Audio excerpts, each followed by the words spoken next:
Marlène et Jean-Claude sommes très heureux de te présenter une émission très spéciale afin de comprendre les faits d'actualité. Merci pour ta fidélité.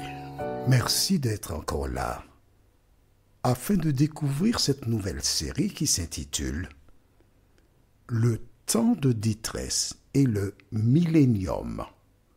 Le temps de détresse et le millénium. Nous avons une seule référence biblique. Elle se trouve au livre de Matthieu chapitre 24, les versets 9 et 10. Matthieu 24, les versets 9 et 10. Avant d'aborder notre thème, recherchons Dieu par la prière.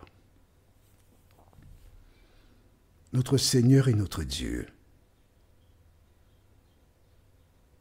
nous voici en ta présence une fois de plus, afin de connaître ce qui arrivera très bientôt. Cet esprit, merci de nous éclairer. Merci de sceller la parole en nous et que nous puissions jour après jour grandir en toi, nous t'en prions. Au nom de Jésus et pour ta gloire éternelle. Amen. Lors de son passage sur terre, les disciples posaient une question à Jésus concernant la fin des temps. Et dans le livre de Matthieu chapitre 24, Jésus énonce les différents événements qui arriveront avant sa venue. Parmi les éléments non cités, je voudrais t'inviter à réfléchir à un qui saute aux yeux. Si tu fais une recherche, que ce soit sur Google ou l'INSEE, tu verras qu'il existe une multitude d'églises.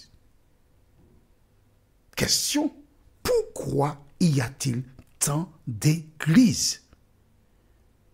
En dehors d'une certaine communauté qui a sa propre Bible, avec beaucoup de propos qui sont faux, puisqu'on trouve certains mots dans l'Ancien comme dans le Nouveau Testament, alors que l'Ancien Testament c'est de l'hébreu et le Nouveau du grec, impossible qu'on trouve les mêmes lettres. C'est exactement... Alors, toute proportion gardée.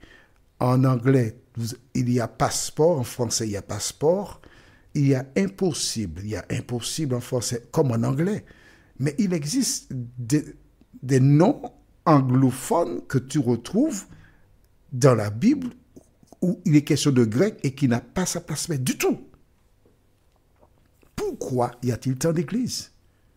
L'ennemi est en train de semer la panique, invitant des femmes et des hommes à monter des églises.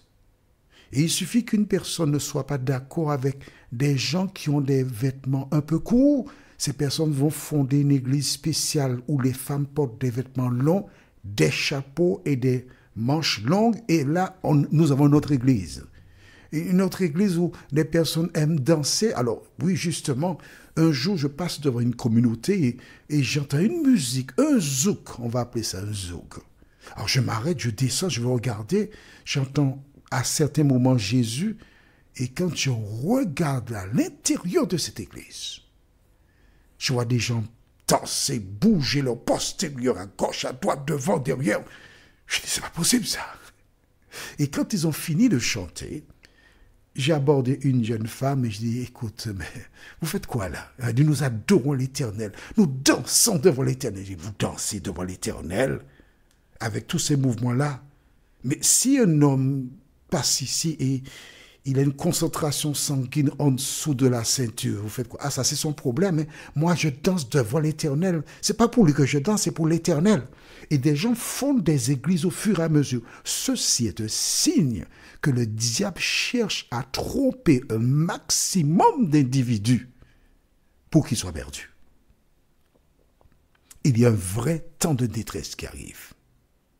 Alors Jésus, en expliquant cela à ces personnes, il fait une déclaration très importante que nous trouvons dans le livre de Matthieu, chapitre 24. Et nous lisons les versets 9 et 10. Matthieu 24, versets 9 et 10. Tu as trouvé? Alors on vous livrera à la persécution et l'on vous fera mourir. Vous serez détestés de toutes les nations à cause de mon nom. Beaucoup trébucheront alors et ils se trahiront, se détesteront les uns les autres. Je relis ces deux versets. Alors, on vous livrera à la persécution.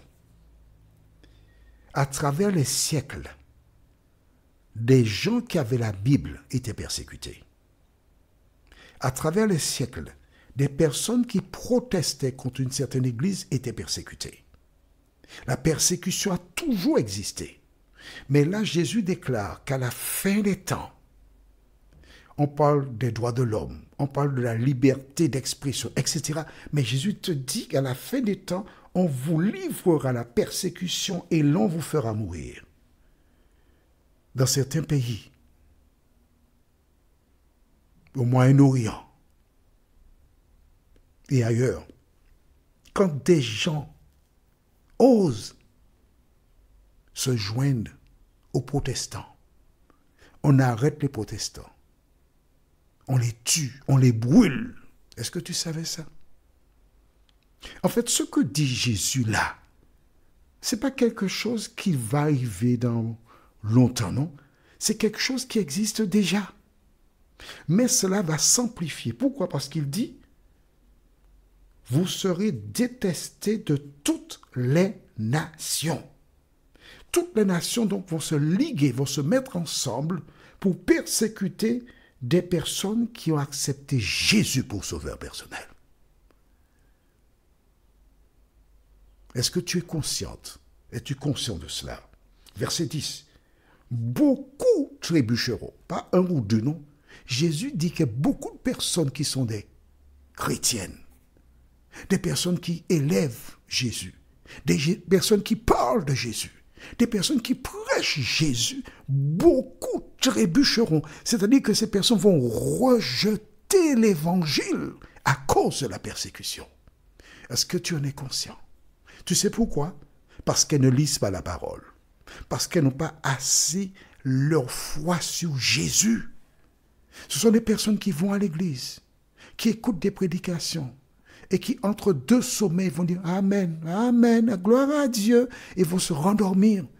Mais mon ami, celles et ceux qui tiendront ferme pendant la persécution sont des femmes et des hommes qui lisent la Bible. Des femmes et des hommes qui ont fait de la Bible leur livre de chevet, le livre d'études, le livre de prière, et qui, jour après jour, se nourrissent de la parole de Dieu. Plusieurs trébucheront. Ensuite, il continue. Et c'est très intéressant de voir ce que Jésus nous dit ici. Alors ils se trahiront, se détesteront les uns les autres. Des personnes qui étaient avec toi dans les repas fraternels et qui ensemble, on amène notre repas. Ah, le Seigneur a été bon pour nous. Le Seigneur est bon. Ah, merci Seigneur. Mais le jour viendra que ces mêmes personnes que tu as alimentées, ces mêmes personnes avec qui tu as prié, ces mêmes personnes avec lesquelles tu as été faire du travail pour parler de Jésus, ces mêmes personnes te détesteront. Et ce sont ces mêmes personnes qui diront aux gens, venez, je vais vous montrer un chrétien. C'est lui, c'est elle. Tuons-les. Malheureusement, c'est un thème qui n'est pas présenté. On parle de toute espèce de signe, de le soleil, la lune, tout. Mais ce signe-là, il est important. Pourquoi? Parce qu'il te permet de te remettre en question et te poser une question qui est la suivante. Lorsque ce moment sera venu, où serai-je? Est-ce que je fais partie des vierges folles ou des vierges sages? Prions. Notre Seigneur et notre Dieu, merci pour la parole. Merci de continuer de nous éclairer. Merci de nous aider à grandir encore en toi et à nous permettre d'entrevoir déjà les signes de l'avènement de Jésus de Nazareth. Alors que nous venons de lire la parole, Seigneur, permets que toutes celles et ceux qui veulent être sauvés relisent le chapitre 24, prennent le temps pour l'étudier, car bientôt tu paraîtras dans le ciel. Merci de nous entendre, Seigneur. Merci de nous exaucer. Nous t'avons prié au nom de Jésus et pour ta gloire éternelle. Amen. Que l'Éternel continue de te bénir et il me tarde de te retrouver. Nous sommes parvenus au terme de notre réflexion. Si d'aventure tu as une question, il te suffit d'envoyer un message par le biais de WhatsApp au numéro suivant, plus 596 696 88 93 93. Et alors Jean-Claude, moi, je me ferai un réel plaisir de répondre à ta question.